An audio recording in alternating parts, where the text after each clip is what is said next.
Praise lord everyone. 2 వీడియోలు మనం చూసాము వేదాంతం అనగా ఏంటి అని. రెండో వీడియో లాస్ట్ ఎండింగ్ కంటిన్యూస్గా సృష్టిని చూసి ఎవరు వీటిని కలగజేశారు అనే ప్రశ్న మౌనంగా ఉన్న సృష్టిని అడిగితే సృష్టికర్త అయిన దేవుడు కలగజేశాడని మనకు అర్థమవుతుంది. ఇక మనము అడిషనల్గా చూసే సామెతలు 6:6లో సోమరి చీమల యుద్ధకు వెళ్ళి వాటి నడతను బట్టి జ్ఞానము తెచ్చుకొనును అని సామెతల్లో మనకు చెప్పబడి ఉంది. అలాగే ఇర్మియా గ్రంథం 8:7లో ఆకాశంలోకి ఎగురు శంకుబుడి కొంగ అయినను తన కాలము నెరుగును, తెల్ల గువ్వయు మంగళ కత్తి పిట్టయు ఓది కోరుకును తము రావలసిన కాలమును ఎరుగును, అయితే నా ప్రజలు యెహోవా న్యాయ విధిని ఎరుగరని ఇర్మియా గారు తన ప్రజలతో చెప్తూ ఉన్నారు. యెషయా గారు చూస్తే యెషయా 1:3లో ఎద్దు తన కామందు నెరుగును, గాడిద సొంతవాని దొడ్డిని తెలుసుకొనును, ఇశ్రాయేలుడు తెలివి లేదు, జనులు యోచింపరు అని యెషయా గ్రంథంలో కూడా వ్రాయబడి ఉంది.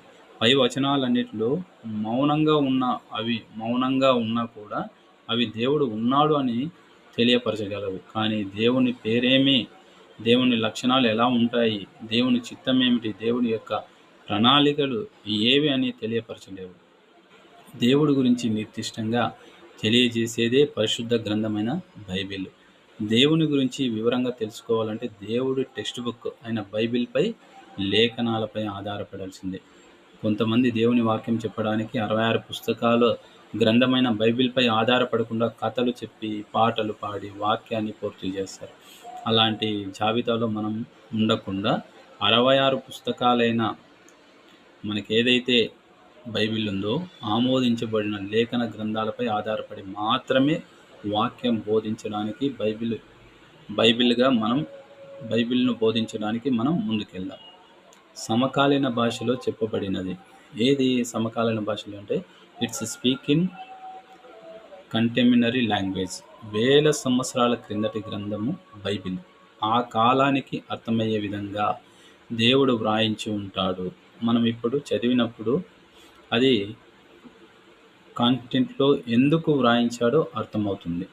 కీర్తన 27లో కొందరు రథముల బట్టి కొందరు గుర్రముల బట్టి అతిశయపడుదురు, మనమైతే మన దేవుడైన యెహోవా నామము బట్టి అతిశయపడుతుంది. ఇప్పుడు కొందరు ఏం చేస్తారు? రాళ్ళని బట్టి అతిశయపడుతుంటారు. యెషయా గ్రంథంలో 48లో గడ్డి ఎండిపోవును, దాని పువ్వు వాడిపోయిను, మన దేవుని వాక్యము నిత్యము నిలుచును. యోహాను గ్రంథంలో 10:11లో నేను